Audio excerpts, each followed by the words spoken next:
Jeg er på sensommerkysten. Sommeren den er ikke gået. Vi er stadigvæk i snart slutningen af august.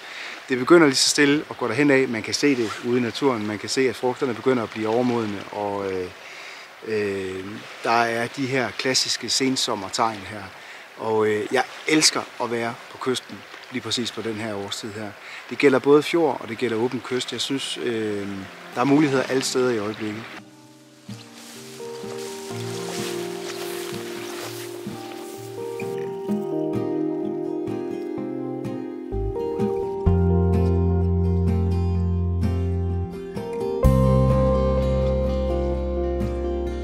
Og sommeren, den kom bare ud af det blå, og så holdt den ved, og det gjorde den i måske 4 eller 5 uger. Og altså det her med høj sol mange dage i træk, altså det er sjældent noget, man som kystfisker er super begejstret for. Men altså nu var foråret kommet, og så måtte man jo fiske de forhold, der var. Og det lykkedes også at finde nogle havørreder, især ud over de sådan lidt mere sandede bundforhold, hvor der højst sandsynligt har været attraktivt for en havørred at bevæge sig rundt, fordi der har været de her første stimer af turbiser, der trækker ind over det lave vand.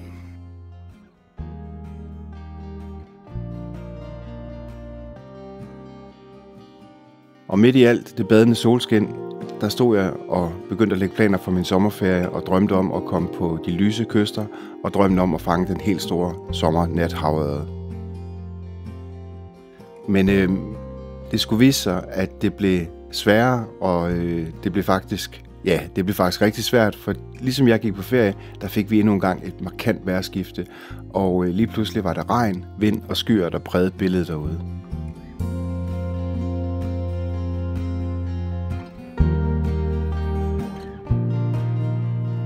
Alt fiskeri, det kræver en eller anden form for omstillingsparathed. Men jeg tror især, at kystfiskeriet kræver det enormt meget, fordi at vi er så afhængige af, hvordan at vejr og vind det forholder sig. Så det var hjem til skrivebordet, og nu faldt vandet altså på, at nu skulle du prøve at få fisket lidt med de her små blink, altså mini-blink på UL-stang. Og det er en sand fornøjelse at gå med det her let grej, og så lige pludselig se sådan en trykbølge, der kommer efter ens blink derude. Og når den så også lige tager den samtidig, så er det bare ekstra sjovt. Det blev til en række havørreder hen over sommeren på nogle forholdsvis små, korte ture, hvor havørrederne var med.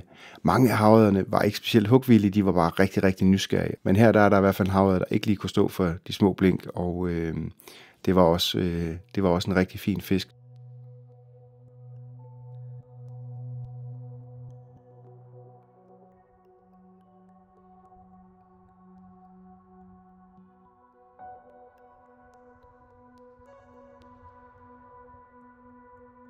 Noget af det helt specielle ved sommerfiskeriet, det synes jeg er alt det liv, man oplever, når man er på en fisketur.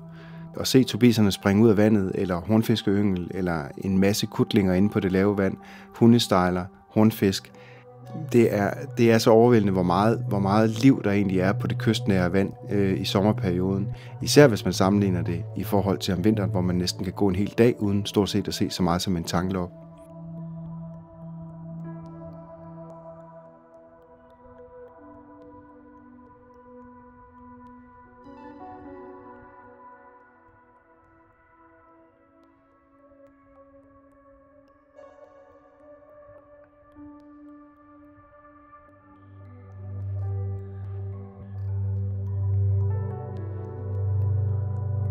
Jeg ser aldrig den her fisk. Den kommer ind efter, at jeg har været på revet for en halv time siden, eller sådan noget, og er et helt andet sted på kysten på det her tidspunkt. Så det er jo bare endnu en understregning af, at vi kan bruge rigtig mange timer derude, og vi kan være rigtig mange steder, men vi kan kun være et sted på en gang.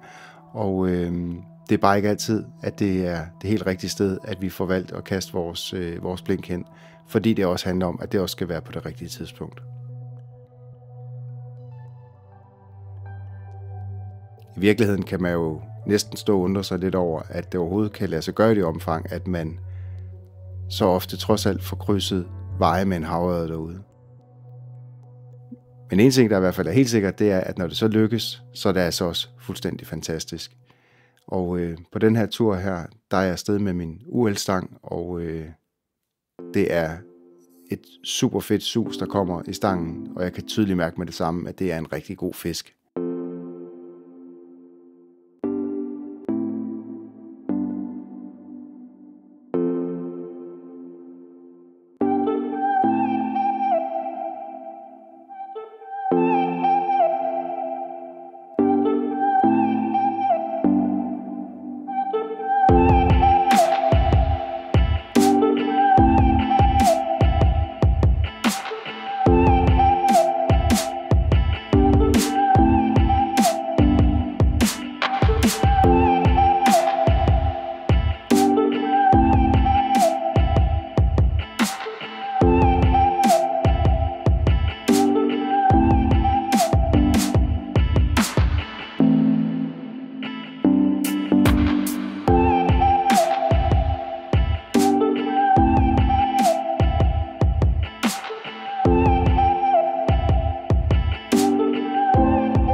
Jeg husker især hugget for den her fisk her, fordi det kom sådan ret meget efter mange kast, hvor jeg ikke havde mærket noget.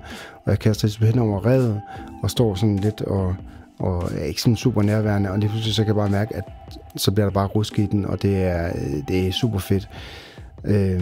Jeg mødte en anden medfisker deroppe, og vi havde gået og snakket pladsen af og snakket lidt om, hvordan vi hver sag oplevede den. Og vi var faktisk ret enige om, at lige præcis på det her rev, var det sjældent, vi efterhånden mærkede fisken mere. Så det var ikke sådan de helt store forventninger, jeg havde til det.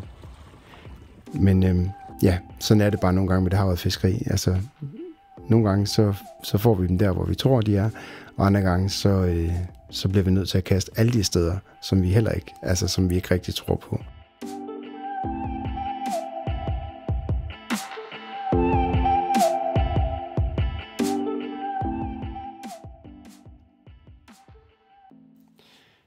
Om sommeren har jeg bemærket år efter år, at der skal altså rigtig mange kast til, før at de her havørred her, at de går på krogen. Men når man kan mærke det derude, og man kan mærke, at det er det her kast her, og nu sker der noget, så er intensiteten, den er usammenlignelig med noget andet, synes jeg. Lige så snart hugget det falder, så er der sådan en helt automatisk sådan en tankerække, der går i gang. Hvad er det for en fisk? Hvor stor er den? Er den farvet? Er den blank? Og indtil man ligesom bliver afklaret med de her ting, så står man i sådan et spændingsvakuum, hvor man lige holder vejret en ekstra gang. Og det er jo bare en konstant fascination at få lov til at hilse på nogle af de her fantastisk smukke dyr, uanset hvad form og farve de end måtte have. Der er jo de fisk, vi får, og dem husker vi selvfølgelig. Der er måske kun én fisk, man husker bedre, og det er selvfølgelig de fisk, vi ikke får. Og måske er det en del af fascinationen omkring fiskeriet, at vi ikke får dem alle sammen, og at der skal være noget til erindringerne om de fisk, der slap væk. Det gode er jo, at den fisk, der slap væk, den er stadigvæk derude, og den bliver bare større dag for dag. Og hvem ved, måske en dag får man lov til at hilse på den igen og krydse klinger med den. I skal have tusind tak, fordi I kigger med derude. Vi ses næste gang her hos Blæretang.